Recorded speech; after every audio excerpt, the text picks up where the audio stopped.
Welcome back. Time now is coming up on 11:24. Tomorrow is World Autism Awareness Day, and to mark the occasion, Autism Speaks is using the hashtag LIUB, Light It Up Blue, across social media to help light the world up blue this April and raise awareness. Joining us now is Dr. Jarrett Skowron, and on this weekend of awareness, what are the symptoms that we need to be aware of?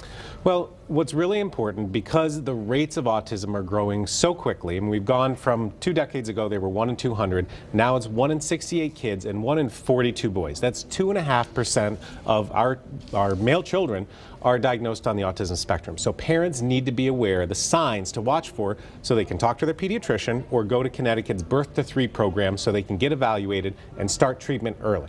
So the things to watch for are delays in mental development. The physical body of these kids are growing and developing, but the mental things that don't develop quickly are language, so they may not be speaking as fast as they should.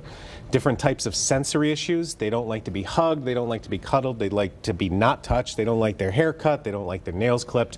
We also watch for social development, so kids don't like to interact with their families, they don't like to interact with other kids. There's also a lot of stimming and OCD behaviors. A lot of kids will flap when they get excited. And the other thing that we worry about is regression. The stereotypical regression for autism, in between 12 to 18 months of age, the kids are learning to talk and developing normally, and all of a sudden, that stuff goes away. That's what parents have to watch out for and go immediately to their pediatrician or, again, Connecticut's Birth to 3 program. So, with all that in mind, how can this be treated if you do recognize the signs and then follow up with a pediatrician or through this program? Well, the most important thing for parents to remember is the earlier the intervention, the better the chance to recover. And there's 2 different categories of treatments that we use. The first one are external treatments, things like occupational therapy, speech therapy, behavioral therapy. These are used in the school systems. These are done privately. So that's all the external training that we can train these kids to do what they should do.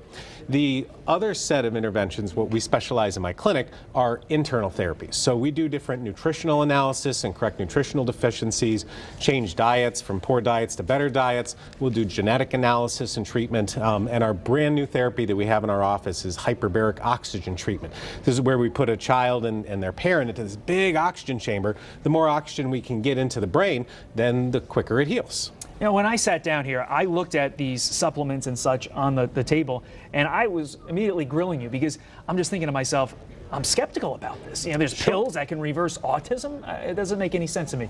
Break it down. Well, what it's about is giving the brain the nutrition it needs to function correctly. And currently there is no cure for autism, but we want to make sure that the body and the brain can do everything that it can to recover. So we really need to supplement all the vitamins, all the minerals, all the essential fatty acids, and all the proteins that the brain needs to function and repair to give us our best chance. And that's really the take-home message.